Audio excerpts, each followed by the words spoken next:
Have you ever dated somebody who you thought was amazing, and after dating him for a while, maybe even marrying him, you found out that he had traits that made him unsafe to you? In the comments, let me know how he was unsafe, what you experienced.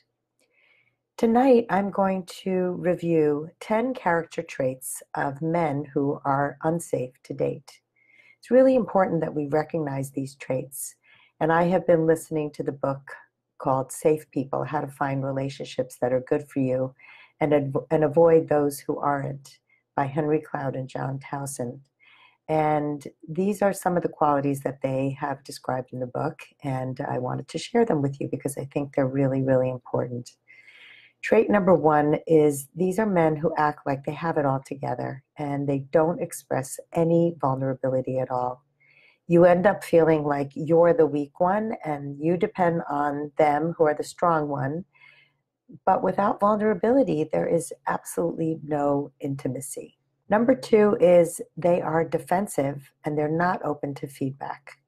Have you ever dated somebody who every time you spoke your mind, they shut you down? They were not open to hearing what you had to say. I'm right, you're wrong. These are people who are unsafe to date.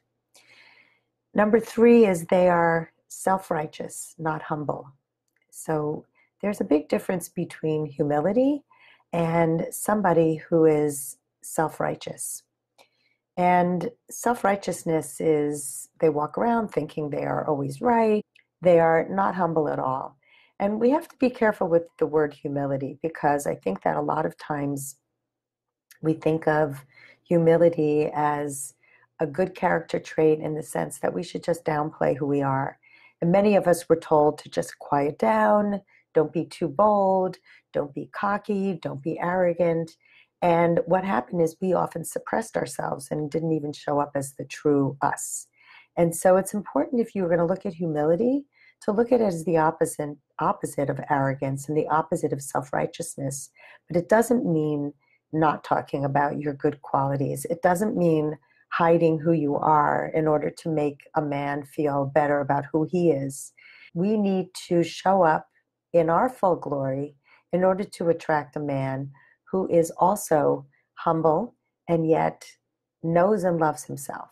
Number four, when they apologize, it's insincere. It's just lip service. And they kind of do it just to shut you up. So if you've ever just been apologized to in an insincere way, let me know. Let me know in the comments. But I have had this happen to me many, many times. And it's awful to have somebody just say, I'm sorry, just so that you'll stop talking. Number five is they avoid working on their problems. They don't want to grow their character. And you don't want to be with somebody who dismisses any kind of growth. They're not willing to look at the fact that they need to grow. We all need to grow. And if you're doing a lot of self-growth, and if you're listening to this video, you're a person who is interested in self-growth, then you want somebody who's also growing and learning all the time. And also he's going to inspire you, not just for himself. Number six, they demand trust instead of earning it. And trust is earned over time. And if you have somebody who just says, just trust me, and he has not shown you a reason to trust him, don't trust him. Number seven is they believe they are perfect versus admitting their own faults. So a person who walks around thinking everything they do is just right. And it's kind of like number one, where they're not vulnerable at all. So if you're not admitting that you have any faults and you're holding up a guard, it's very difficult to get to know somebody like that, and certainly impossible to feel intimacy. Number eight, they blame others versus taking responsibility. So I know most of you have been on dates with men who want to blame their ex for all their problems. And I remember when I first started dating after my divorce, I had men who would say, oh, my wife was horrible. She took all my money. And I would never be this way if it wasn't for her. She was a horrible person. And they have so much anger and bitterness, and they don't take any responsibility for their share. Number nine is they lie instead of telling the truth.